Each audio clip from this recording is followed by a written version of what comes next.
If you're watching this video, you probably already know that rewilding is about challenging our cultural paradigms and, in a way, hacking our culture.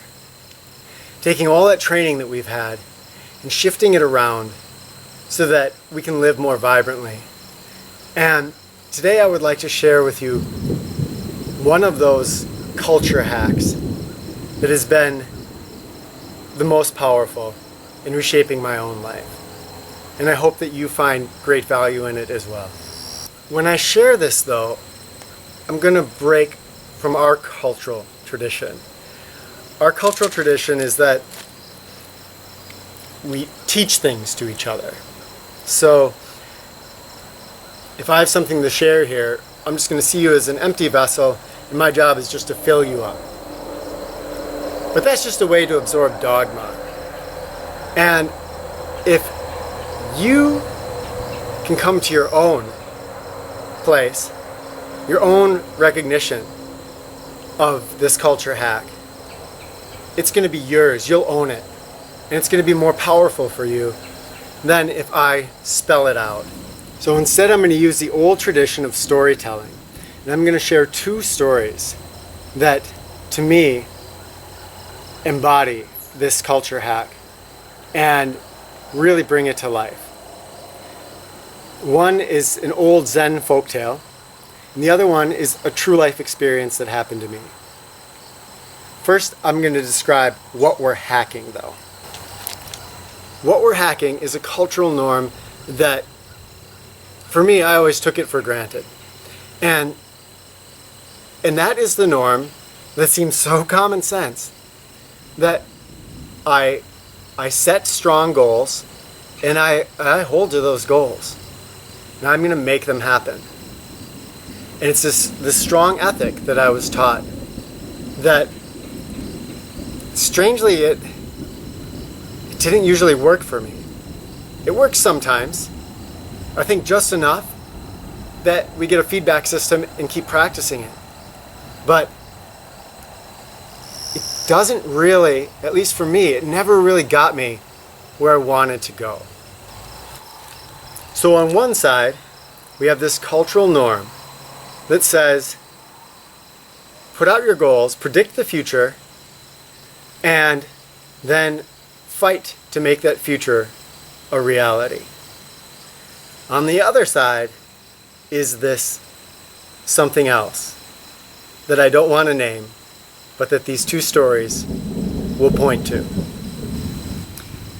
Here's the Zen folktale, and I've read this from various sources, and I'm just going to tell my own version of it, which comes, I think, fairly close to at least one or two of the sources that I've read.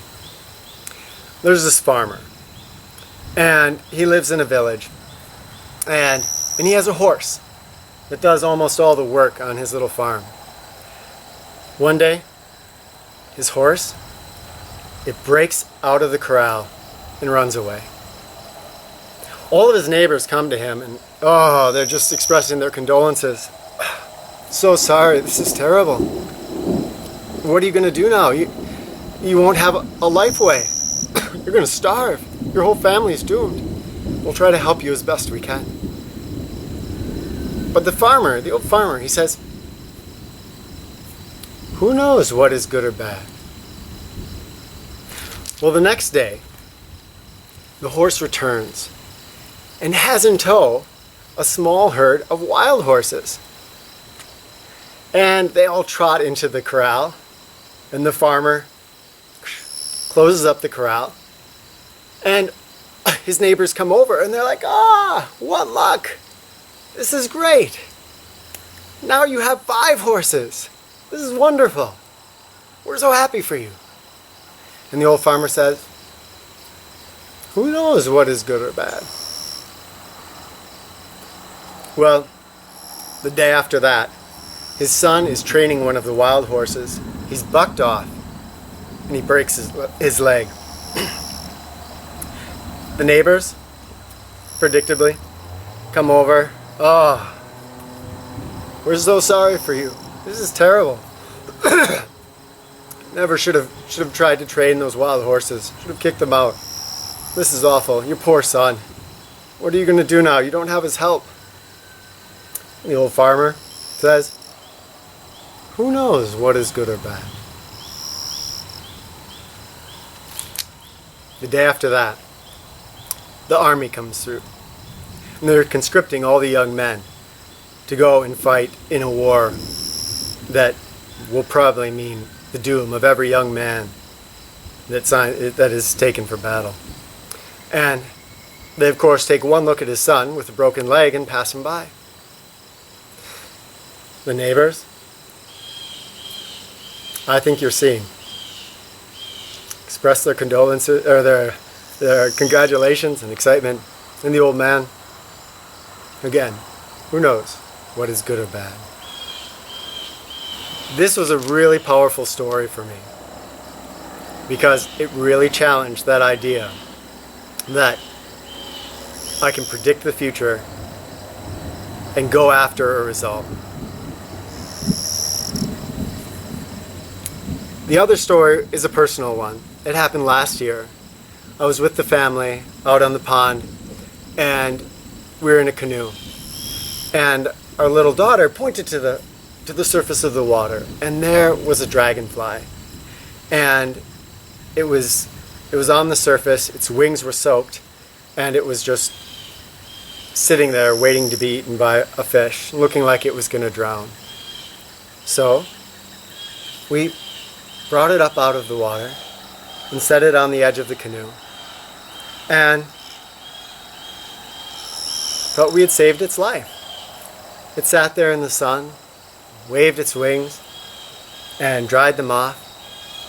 And after about 5 or 10 minutes, took flight. The wings were still a little bit wet, wasn't really fast. Got about 20 feet from the canoe when a red-winged blackbird darted in and nabbed that dragonfly out of the air and made it into dinner. And we had to stare and laugh at at how much we thought that we had done a good deed and saved the life of the dragonfly.